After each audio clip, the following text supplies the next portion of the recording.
If you've spent any time in the car community recently, whether you've watched content or been to a meet, you've heard one engine mentioned more than any other, the B58. People call it the modern 2JZ. That's a massive claim. People said the same for the N54 and N55, but we know how they ended. The 2JZ is the engine that built the super legend and has been the #1 engine of choice when it comes to tuning potential. So when an entire generation of car enthusiasts starts comparing a modern BMW engine to it, you have to stop and ask why.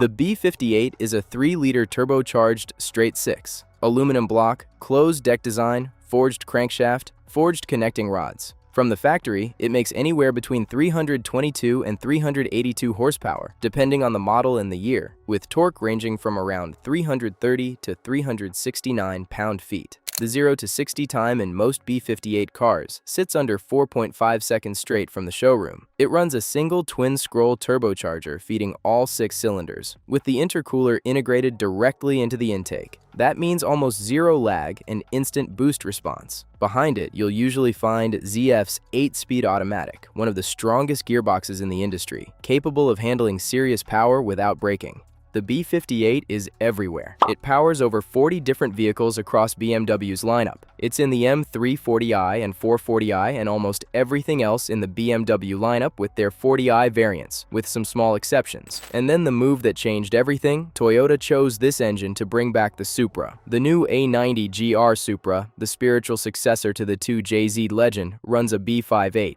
That alone should tell you something. Toyota looked at every engine on the planet and picked this one to wear their most sacred badge. The community response has been wild. Walk into any BMW meet today and someone is talking about their B58 build. From the factory, you have a strong bottom end, a closed deck block, a capable turbo, and headroom that nobody expected. Bolts on and a tune push it past 450 horsepower without touching the internals. Built motors with bigger turbos are reaching numbers that used to require race engines. That's the 2JZ comparison. The fact that you can take a factory engine and ask serious questions of it, and it just keeps answering. Now let's talk maintenance, because nothing about owning a BMW is free. The B58 is genuinely reliable by BMW standards, but it has known weak spots. The cooling system is the biggest one. The plastic expansion tank, the water pump, the hoses, these wear out and need attention. Most experienced owners do a proactive cooling system refresh somewhere between 80 to 100,000 miles. Oil leaks from the valve cover gasket and the oil filter housing show up as the rubber ages. Veinous solenoid issues appear on higher mileage cars. None of this is catastrophic, and every single one of these problems is well documented with thousands of guides and parts available. The golden rule is simple. Change the oil more often than BMW recommends. Use premium fuel. Stay ahead of the cooling system. The B58 isn't legendary because of marketing. It's legendary because car enthusiasts kept proving what it could do, until even Toyota had to admit it was the best straight-six on the market. Whether the modern 2JZ comparison fully holds up is something history will decide. But right now, in this era of cars, there is no other engine generating this much excitement.